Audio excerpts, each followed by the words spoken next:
guys, and welcome back to my channel. I cannot tell you how much of a vision I had in May. I had the whole month off for vacation. Basically because of the coronavirus, I hadn't used any of my vacation days and I needed to use them before they were lost. So I ended up taking the entire month off. And so I had this grandiose idea that I would do 2 videos a week. And I started off that way, and about mid-month, that just collapsed. The vision died. And then nothing happened, and then I didn't feel like reading, and I didn't feel like doing anything else, and it's not like I could do anything else. It was a disaster. Probably the worst use of a month of vacation I've ever had in my life, but we are going to move on, and we are going to restart afresh with the books that I did read in the month of May, which, again, I thought would be like 15 books, but it ended up just being my standard 4. Just, it is what it is, but I did enjoy what I read. So I started off the month with The Hidden History of Burma, A Crisis of Race and Capitalism, and I did an entire vlog about this, which is probably not very interesting. It's basically, I did the vlog, which was basically me reacting to the book as I read it, and this book is absolutely fascinating. I learned a lot. So basically what it is Thant Myint-U is a Burmese historian, and oh gosh, what can you even, he's everything. I mean, he's he was never a diplomat himself, but he interacted with diplomats, he translated for diplomats, he provided advice for diplomats, he was advisors on both the Burmese side of things and also on the forward side of things. He's spoken to the Dalai Lama.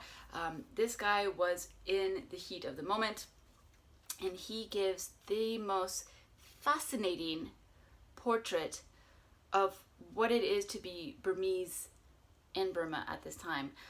So basically the Hidden History of Burma, he starts off with, first of all, why he chose the name Burma and not the name Myanmar, but he gives the brief definition of Burma, and he describes how the country was basically created from multiple identities, kingdoms, tribal communities that formed this country. And he takes all of that and he presents you this concept of Burmese identity, Burmese nationality, and how that has created basically this situation of confusion within Burma and within foreign policy.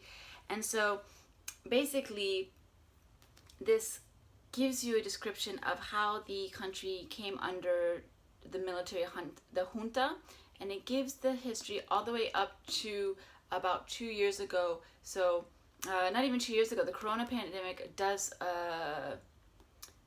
show up at the very end of this, so basically about a year ago. So this is as recent as it gets, and he just goes through everything, and it's absolutely fascinating because he goes through this identity politics and the influence that the foreign media has on the perception of Burma, and how the foreign media's perception is incredibly off base, and how he basically, I wouldn't say he ridicules, but he questions the concept of free Burma that American celebrities like to post on their Twitter and things like that. And he states how the problem of Burma is not this huge desire for democracy so much as it is for a desire for economic freedom, a desire for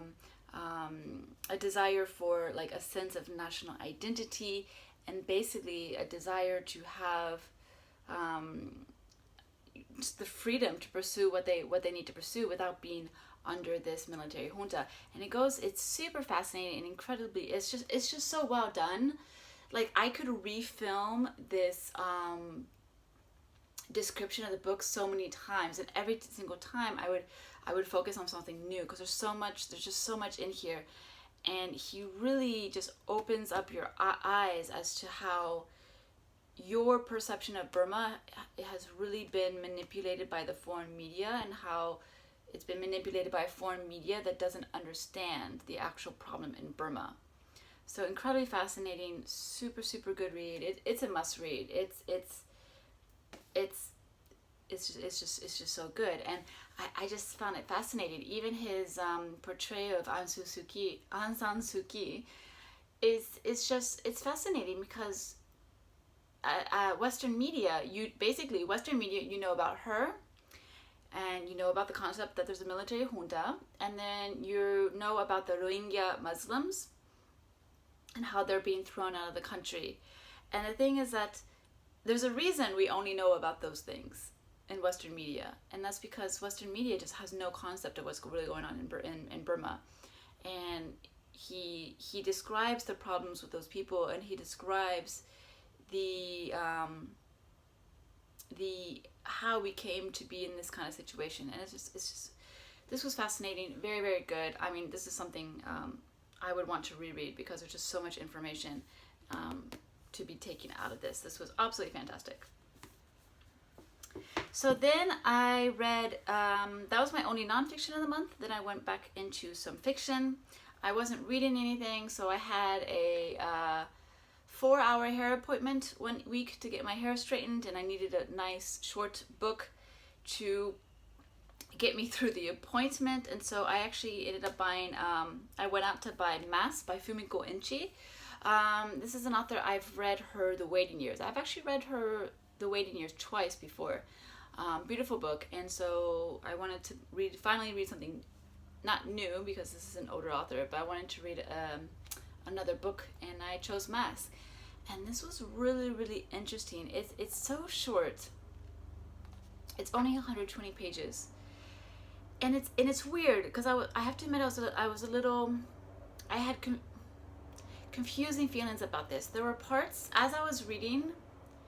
There were parts where I said, this could be very boring for a foreign reader, and even a Japanese reader, a modern Japanese reader, on that note, because this book is about the relationship between a woman who has been widowed, and her relationship with her mother-in-law, the mother of her dead husband. And basically, this widow has a relationship with two men, and they're both pretty much in love with her. One for actual feelings in love, and the other one just for, it would be nice to be with her kind of feelings of love. But two men who are pursuing her, and they don't understand why she won't leave this mother-in-law. And the mother-in-law has a very strange grip on her daughter-in-law. And it's this very fascinating push and pull between all of the characters. But the thing is that this is very much heavily based on the idea of the Japanese no theater and the Tale of Genji. So the Tale of Genji is the big classic. I think it was published in the 1300s, if I remember correctly. If I don't, I apologize. But it's basically the first novel of Japan. And that book is incredibly fascinating. But this book really revolves around a particular character in that book. And so I thought to myself, perhaps if you hadn't read The Tale of Genji, you might not appreciate this. But actually, she's very good about really describing what happened in The Tale of Genji that would make this actually interesting. So anyway, it's just to say that as I read this, I was a little concerned. But the end is so chilling. And I haven't had that emotion in a book in a long time. It was just absolutely chilling. I was kind of just locked in this chill of what just happened. And it was really beautiful. It leads up to a very beautiful, chilling, climactic moment that just really sticks on you. So I really enjoyed this. And I'd be curious to see how other readers react to this, especially those who are less familiar with Japanese culture. But yeah, this is, it's strangely beautiful in a way that's just really hard to describe. But just that relationship, it's really just about women at the end of it all. It's a book about women and the bond between women, and this concept of love that doesn't actually seem to benefit the woman. It's always, although it seems like a beautiful idea, it seems like truly it's only the man who ever seems to get something out of it. Even with the concept with the concept of love, it's still the man who gets something out of it and not the woman. And it made for a fascinating ending. So yeah, that was Mass by Fumiko Enchi. After that, I also chose another short book, which I'm very happy to have read because I've owned this since 2010, I think, is when I looked it up. And that is The Isle of Dreams by Keizo Hino. So I went with another Japanese book. And this was also very, very, very fascinating. It's about a man who basically works in an architectural firm, and on his days off, he goes to towards the Tokyo Bay, which is actually an artificial bay. And this is written at the time when the area of Odaiba in Tokyo was being built. So the area of Odaiba is built on an artificial island.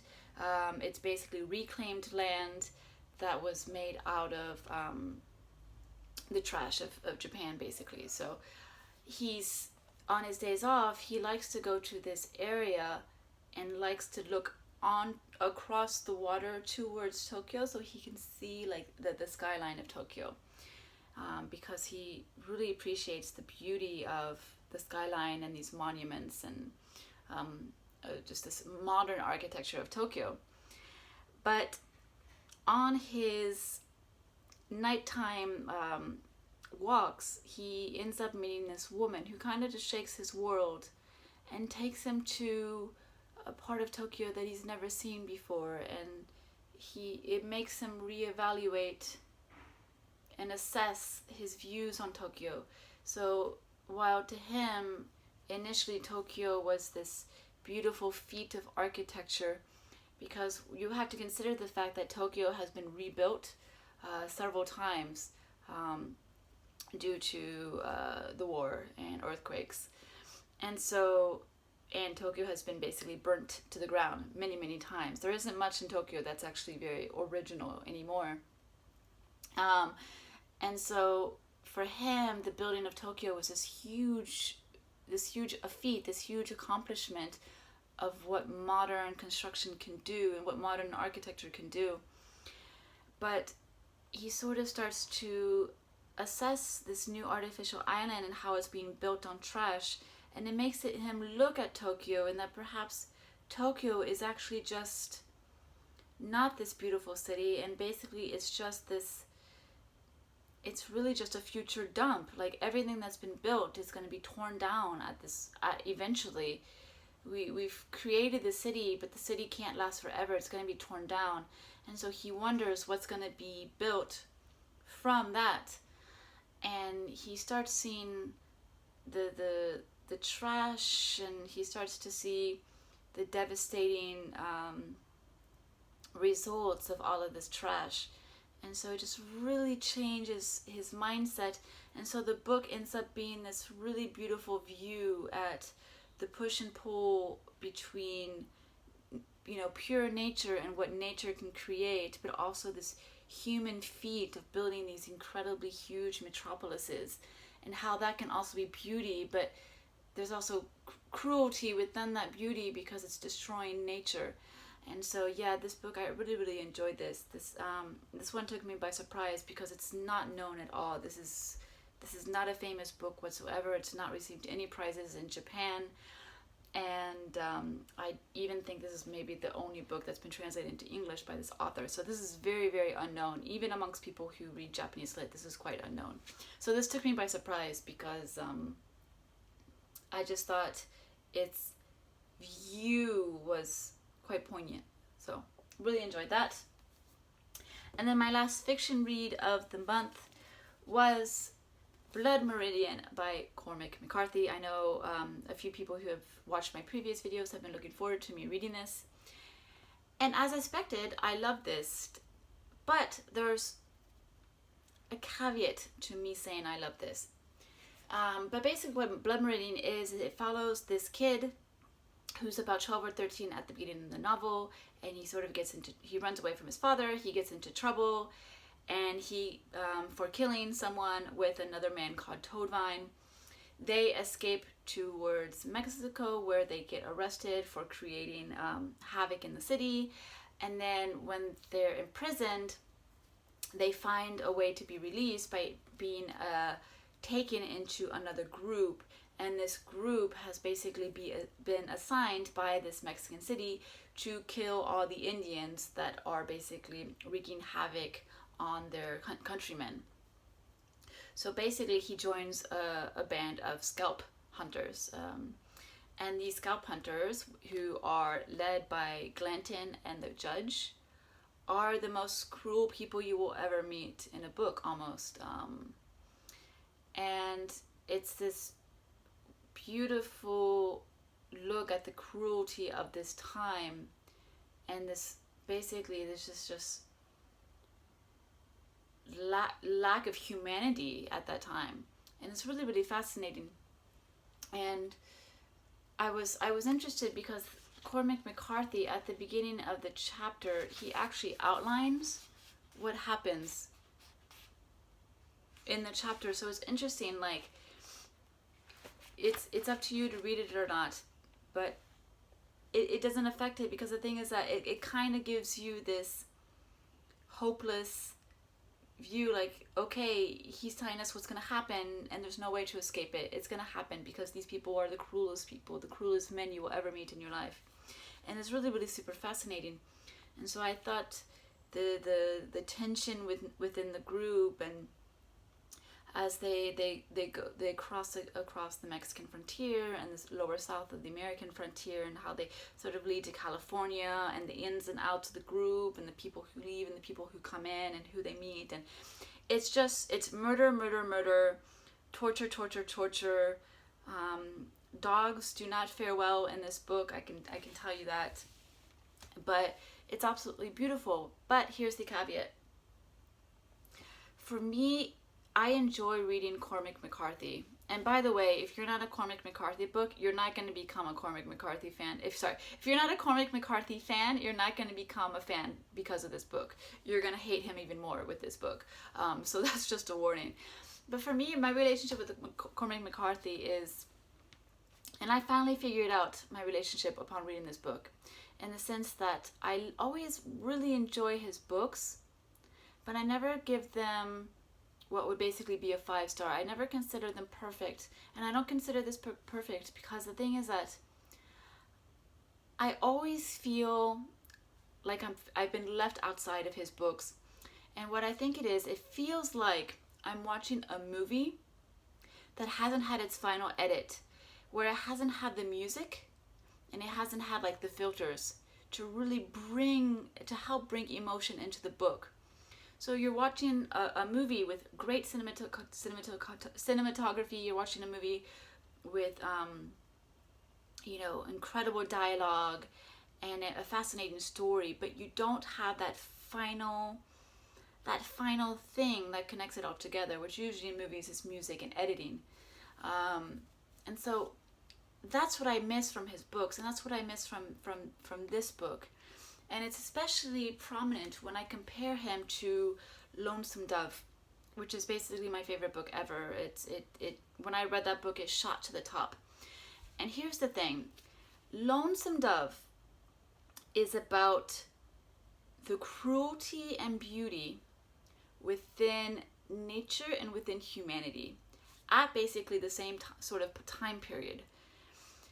And Lonesome Dove is incredibly cruel. I mean, it has scenes just as horrible as this book, but it shows how those moments are unavoidable in our society, just like a lightning storm can randomly hit, just like a tornado can randomly heat and just wreak havoc and really ruin and devastate someone's life. But the thing about Lonesome Dove is that is almost cushioned by the fact that the very next day the sun will come out, will give you the most beautiful sunset, and men come together to help each other. And so Lonesome Dove really is able to create just a cinematic experience in your head and in your emotions and your heart, and really is able to absorb and pull you into this book, while Blood Meridian, you're always watching it from the outside. And so this book basically takes the very most cruel parts of Lonesome Dove and just makes it endless. And there's definitely value to that. And I still love this book because of that, because yeah, sometimes people are just cruel and they never stop being cruel, and there's just no escaping it. And this provided that. But for me, in terms of the great American novels, which basically Blood Meridian is considered pretty much the best great American novel by some people, I would disagree. Lonesome Dove, if you're comparing the two, Lonesome Dove wins that title. But yeah, I really, really love this. But I still felt like a bit of an outsider, and I always wish that Cormac McCarthy could pull me in, but to be honest, he never really succeeds in doing that. But I do love the fact that he is not afraid to go after the most cruel part of humanity. I love that he's not afraid to do that, and he doesn't put a pillow on any of these moments. He really just, if the guy's gonna throw a puppy in the river, and he's gonna watch it drown, and he's not even gonna take enjoyment out of it. He's just gonna be like, all right, that's done, let's do something else, basically. Like, that's the truth that Cormac McCarthy presents, and I really, really do love that. But I don't know, I'm always looking for that extra little thing that, for me, that's what Lonesome Dove was able to do. It was able to have that cruel moment, but it lets you feel it. So anyway, still great, love this. But definitely, if you're not a Cormac McCarthy fan, you're not going to become a Cormac McCarthy fan from reading this. So then, because I had the end of because I had the end of May left to go, and I needed to read something, I had a month of vacation, I decided to read some manga. So just to go over that very quickly, the first manga I read was the latest volumes 6 and 7 that are out in Japan of極主婦道, which is The Way of the House Husband, which is a fantastic, super funny, like, laugh out loud, like, the puns are ridiculous manga series about a yakuza who has retired and has become a house husband, and it's just his shenanigans, and it's just full of amazing puns about, like, everything he does sounds like he's about to kill someone and murder someone and throw their body in the ocean, but really all he's trying to do is prepare a lunchbox. Like, absolutely just hilarious. The characters are fantastic, and I loved reading volume 6 and 7. Can't wait to read volume 8 whenever that comes out. So I caught up with this series.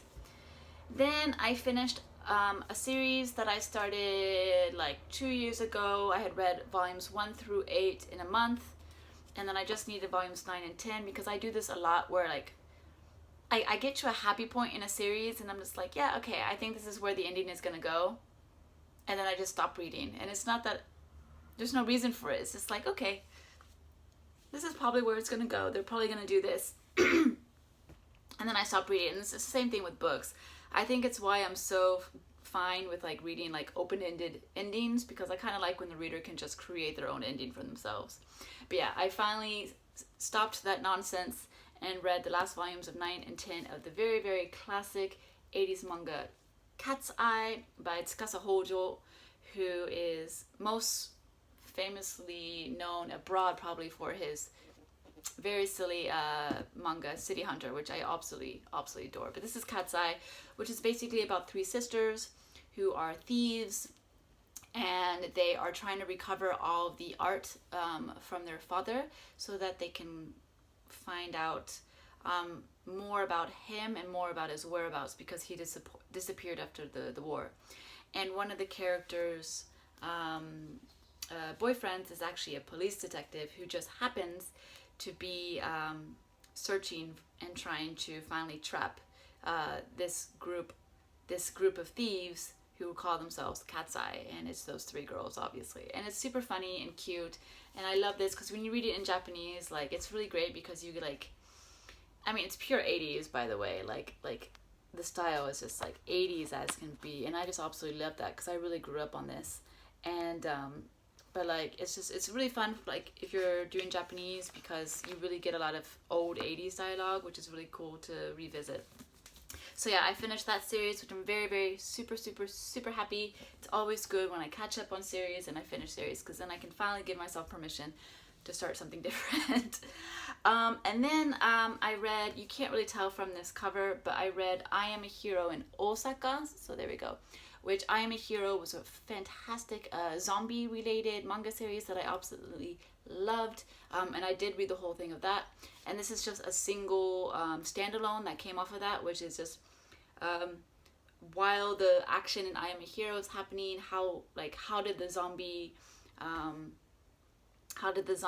basically apocalypse, not really, well, I guess we can use that word, how did the zombie situation start in Osaka, and what was the feeling? And that was just really fun because you get all of like the really famous Osaka landmarks, and you get to see basically their destruction, and that's really fun because it's just cool. I mean, you know, yeah, like, and you know, the art's really cool, and I Am a Hero.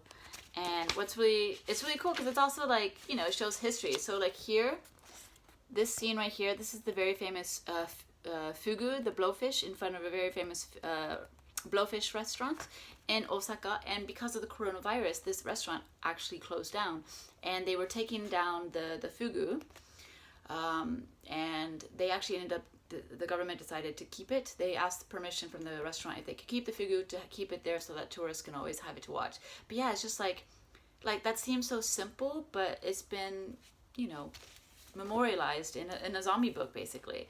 So yeah, it was just fun, you know, like the art. I loved I Am a Hero, and this was just like a fun, it was just a fun trip back into that world that I really, really enjoyed. So I'm really glad I read this.